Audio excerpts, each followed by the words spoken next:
Hi കൂട്ടുകാരെ, പുതിയൊരു വീഡിയോയിലേക്ക് എല്ലാവർക്കും സ്വാഗതം. അങ്ങനെ ശിവാനിയുടെ അമ്മ രേണുക CKC ആണ് ഇതിൻ്റെ പിറകിൽ കളിക്കുന്നത് എന്നുള്ള ആ സംശയം ശിവാനിക്കുള്ളിൽ ഇട്ട് കൊടുത്തിരിക്കുകയാണല്ലോ. അങ്ങനെ ശിവാനിയോട് പറയാണ്, ഞാനിത് അവരാണിത് ചെയ്തതെന്ന് നിന്നോട് പറയില്ല, പക്ഷെ നിന്നെ കൊല്ലാൻ നോക്കിയവരാണ് അവർ. അതുകൊണ്ട് തന്നെ അവരുടെ വിജയത്തിന് വേണ്ടി അവർ എന്തും ചെയ്യും. അപ്പം എൻ്റെ മോള് ഒന്ന് ചെറുതായി ഒന്ന് അന്വേഷിക്കുന്നത് നല്ലതാണ്.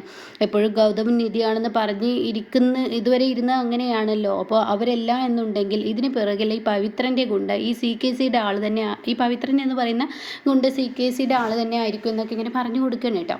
അങ്ങനെ ഈ സമയം ശിവാനിക്കാണെങ്കിലോ വല്ലാത്തൊരു കഷ്ടം. വസുന്ധര ആൻറ്റി വേറൊരു തരത്തിൽ, അമ്മയാണെങ്കിൽ വേറെ തരം, മൊത്തത്തിൽ എൻ്റെ തലക്ക് ഭ്രാന്താവുന്നു എന്ന് പറഞ്ഞിട്ട് ശിവാനി വേഗം പോവുകയാണ്.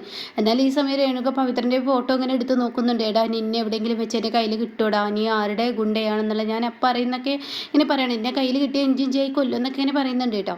പിന്നീടാണെങ്കിലോ കാണിക്കുന്നത് ഈ പറയുന്ന ജ്യോതിർമയെയും CKC ആണ്. അവരെന്തായാലും തമ്മിൽ സംസാരിക്കുകയാണ്. അങ്ങനെ CKCക്ക് പതിവില്ലാത്ത സന്തോഷം.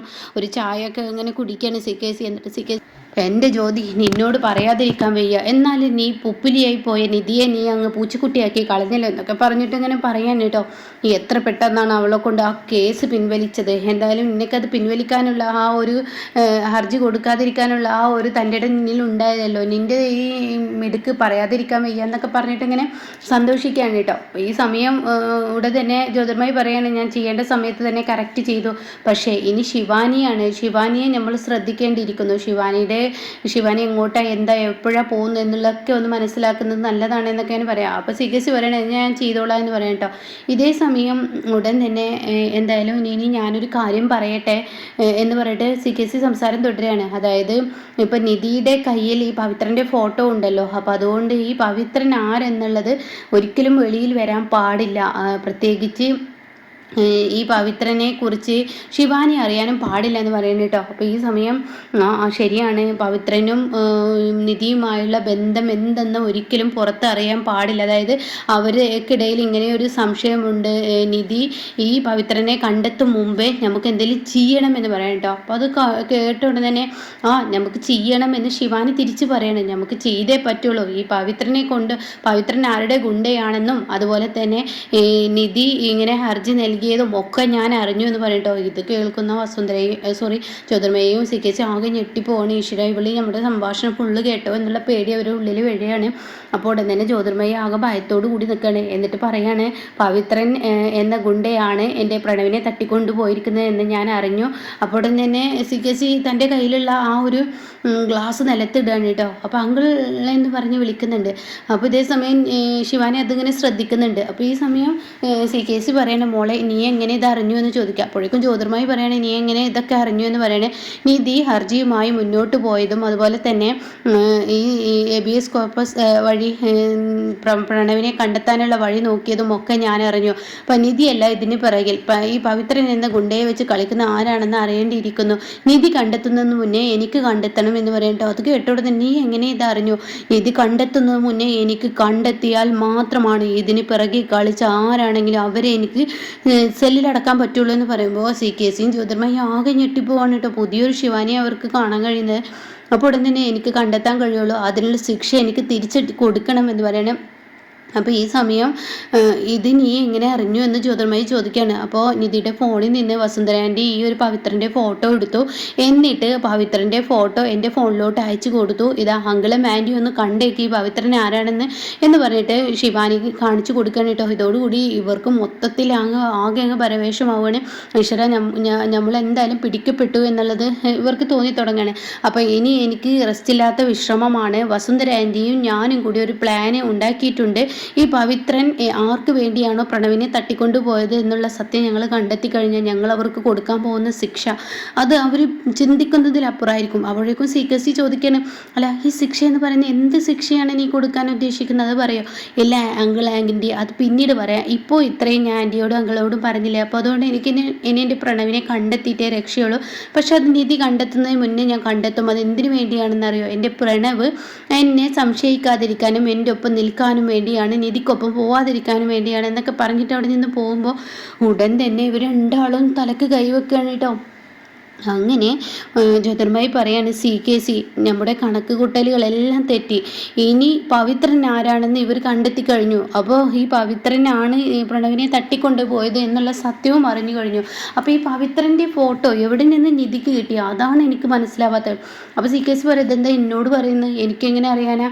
എന്തായാലും പവിത്രൻ ഇനി വെളിയിലോട്ട് വരാൻ പാടില്ല. പവിത്രൻ ഒളിഞ്ഞു തന്നെ ഇരിക്കണം. പ്രണവ് ഒളിഞ്ഞ് ഇരിക്കുന്നത് പോലെ പവിത്രനെ ഒളിഞ്ഞിരിക്കണം. എങ്കിൽ മാത്രമാണ് ഇനി നിധിയുടെ കണ്ണിൽ അകപ്പെടാതിരിക്കുള്ളൂ. ഇനി നിധി മാത്രമല്ല ശിവാനിയുടെ കണ്ണിലും എന്ന് പറയും കേട്ടോ. അപ്പോൾ ഈ സമയം നിങ്ങൾ പെട്ടെന്ന് പവിത്രനെ വിളിക്കുക എന്ന് പറയണേ. അങ്ങനെ വേഗം പവിത്രനെ വിളിക്കുകയാണ്. അങ്ങനെ പവിത്രനാണെങ്കിൽ ഒരു വട്ടം വിളിച്ചിട്ടും ഫോൺ എടുക്കുന്നില്ല, രണ്ടാം വട്ടം വിളിക്കുകയാണ്. അപ്പോൾ ഒരു ഉത്തരവാദിത്തമില്ലാത്ത ഗുണ്ടയാണെന്ന് തോന്നുന്നു. അവന് എത്ര വിളിച്ചിട്ടും അവന് ഫോൺ എടുക്കുന്നില്ല എന്നിങ്ങനെ ജ്യോതിർമയി പറയാണ്. അപ്പോൾ CKC പറയാൻ ശരിയാണ്, അവൻ എടുക്കുന്നില്ല. അങ്ങനെ വീണ്ടും വിളിക്കുമ്പോൾ എടുക്കുന്നില്ല. പിന്നീട് 2 സെക്കൻഡ് കഴിഞ്ഞതിന് ശേഷം പവിത്ര തിരികെ വിളിക്കണം. അപ്പോൾ ഉടൻ തന്നെ ജ്യോതിർമയി ചൂടാവണം. ഇനി എവിടെയായിരുന്നു? നീ എത്ര നേരമായി വിളിക്കുന്നു? നീ എന്തുകൊണ്ട് ഫോൺ എടുത്തില്ല? അത് പിന്നെ മാഡം ഞാനൊരു തിരക്കിലായിരുന്നു എന്ന് പറയട്ടോ. അപ്പോൾ ഇപ്പുറത്താണെങ്കിലോ പ്രണവ് ഇരിക്കുന്നുണ്ട്.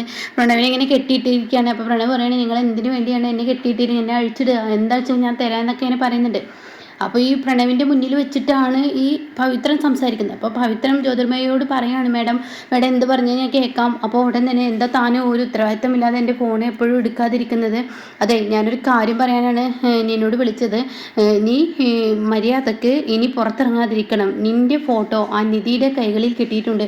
അതുകൊണ്ട് തന്നെ അവൾ കേസുമായി മുന്നോട്ട് പോകാനും കോടതിയിൽ നിൻ്റെ പേര് കൊടുക്കാനും പ്രണവിനെ തട്ടിക്കൊണ്ടുപോയത് നീയാണെന്നും പറഞ്ഞ് അവളൊരു ഹർജിക്ക് പോയിരുന്നു. അത് തടയിട്ടു. എന്തായാലും നീ സൂക്ഷിക്കണമെന്ന് പറയുമ്പോൾ നിധി മേഡം അങ്ങനെ പറഞ്ഞു എന്ന് നിധി മേഡം എന്ന് പറയാൻ കേട്ടോ. അപ്പോൾ അതിന് മുന്നേ പ്രണവ് പറയുന്നുണ്ട്, ആരാണ് വിളിക്കുന്നതെങ്കിൽ സ്പീക്കറിലിട്ട് സംസാരിക്കുക എന്ന് പറയുമ്പോൾ ഉടൻ തന്നെ എന്താ നീ പ്രണവിൻ്റെ മുന്നിൽ വെച്ച് സംസാരിക്കുന്നത് എന്ന് ജ്യോതിർമയി ചോദിക്കുകയാണ്. അപ്പോൾ ഉടൻ തന്നെ ഈ പവിത്രൻ ഗുണ്ട പറയാണ്, നിധി മേഡം പറഞ്ഞോളൂ, നിധി മേഡം പറയുന്നതിനനുസരിച്ച് ഞാൻ ചെയ്യാമെന്ന് പറയാണ്. അപ്പോൾ ഉടൻ തന്നെ നീ ആൾ കൊള്ളാലോ എന്ന് ജ്യോതിർമയി പറയാണ്. നീ പെട്ടെന്ന് നിധി മേഡം ആക്കിയത് കൊണ്ട് അവിടെ രക്ഷപ്പെട്ടു. അപ്പോൾ ഉടൻ തന്നെ പ്രണവ് പറയണം, എന്നെ ഞാൻ വെറുതെ വിടില്ല. എൻ്റെ ഏട്ടത്തി എന്ന് വിളിച്ച നാവ് കൊണ്ട് എൻ്റെ ഏട്ടത്തി എന്നോട് ഈ ചതി ചെയ്യേണ്ടായിരുന്നു. ഞങ്ങൾ എന്തായാലും പ്രണവിനെ പുറത്ത് വിടില്ല എന്നിങ്ങനെ ഗുണ്ട പറയുമ്പോൾ പ്രണവ് ഇപ്പുറത്ത് നിന്നും അത് പറയുന്നുണ്ട് കേട്ടോ. അങ്ങനെ ഈ സമയം പവിത്ര നീ ആൾ കൊള്ളാം എന്ന് CKC പറയണം. എന്തായാലും നീ ഇനി സൂക്ഷിക്കണം, നീ വെളിയിൽ ഇറങ്ങരുത് എന്നൊക്കെ പറഞ്ഞ് ഫോൺ വെക്കുകയാണ്. പിന്നീട് കാണിക്കുന്നത് നിധിയാണ്. നിധി ഓട്ടോയിൽ ഇങ്ങനെ ടെൻഷൻ അടിച്ച് തൻ്റെ വീട്ടിലോട്ട് പോയിക്കൊണ്ടിരിക്കുമ്പോൾ തുടരെ നിർമ്മലയുടെ ഫോൺ വരികയാണ്.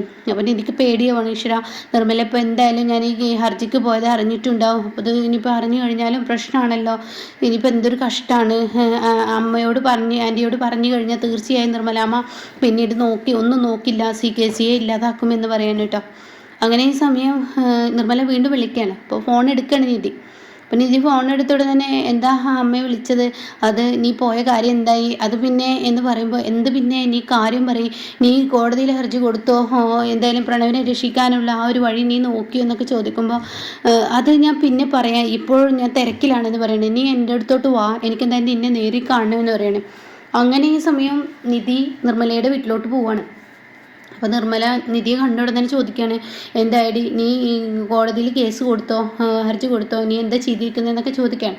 അപ്പം നിധി, ഈശ്വര, ഞാനിപ്പോൾ ഈ സത്യം വെളിപ്പെടുത്തി കഴിഞ്ഞാൽ ജ്യോതിർമയി എൻ്റെ കഴുത്തിൽ പിടിച്ച് ജ്യോതിർമയും ഞാനുമായി വഴക്കിട്ടതും ആ ഒരു നോട്ടീസ് കീറിക്കളഞ്ഞതൊക്കെ അറിഞ്ഞു കഴിഞ്ഞാൽ തീർച്ചയായും അത് പ്രശ്നമാവും. അപ്പോൾ അമ്മ എന്തായാലും പിന്നീട് ഒന്നും നോക്കില്ല, ജ്യോതിർമയും ഈ CKC എന്തെങ്കിലുമൊക്കെ ചെയ്തു കൂട്ടും. അപ്പോൾ അത് ഒഴിവാക്കാൻ എന്തായാലും ഇപ്പോൾ പറയാതിരിക്കാം. നീ എന്താ ഒന്നും മിണ്ടാതെ നീ ഇങ്ങനെ ആലോചിക്കുന്നത് എന്താ എന്നപ്പോഴേക്കും നിർമ്മല ചോദിക്കുക. അപ്പോൾ ഒരു ഗ്ലാസ് വെള്ളം തരുമോ എന്ന് ചോദിക്കുകയാണ്. അതിനെന്താ ഞാൻ കൊണ്ടുവരാമെന്ന് പറയണേ. അങ്ങനെ നിർമ്മല വെള്ളം എടുക്കാൻ പോവാണ് കേട്ടോ. പിന്നീട് ആ വെള്ളവുമായി വരുമ്പോൾ നിധി ഇങ്ങനെ നിർത്താതെ കുടിക്കാം. അപ്പോൾ നിർമ്മലയ്ക്ക് കൂടുതൽ സംശയങ്ങളായി തുടങ്ങുകയാണ്. എന്താ നിധി, നീ എന്താ ചോദിച്ചതിനൊരു മറുപടി നൽകാതെ ഓരോ ഒഴിവുകൾ പറയുന്നത് എന്നിങ്ങനെ പറയുമ്പോൾ നിധി ആകെ ഭയപ്പെട്ട് നിൽക്കുകയാണ് കേട്ടോ. അപ്പോൾ എന്തായാലും ശിവാനിക്കുള്ളിലൊരു വിള്ളലിട്ട് കൊടുത്തിരിക്കുന്ന, അതുപോലെ നിധിക്ക് നേരിട്ട് അറിയാം എന്തായാലും ഇവിടെ പ്രണവാണെങ്കിലും നിധി മേഡമാണ് വിളിക്കുന്നത് എന്നുള്ള ആ ഒരു ലെവലിലാണ് പ്രണവ് നിൽക്കുന്നത്. അപ്പോൾ എന്തായാലും അടുത്തു കേട്ടോ. ഈ ഏകദേശം CKC ഇനി അറിയാണ് ഗൗതമാണ് തൻ്റെ മകൻ എന്നറിയുമ്പോഴുണ്ടാകുന്ന ആ ഒരു ഇതുണ്ടല്ലോ, അത് ജ്യോതിർമയി പിന്നീട് ജ്യോതിർമയി അല്ലാതായി മാറുന്ന ആ ഒരു സീനൊക്കെ വരാനുണ്ട് കേട്ടോ.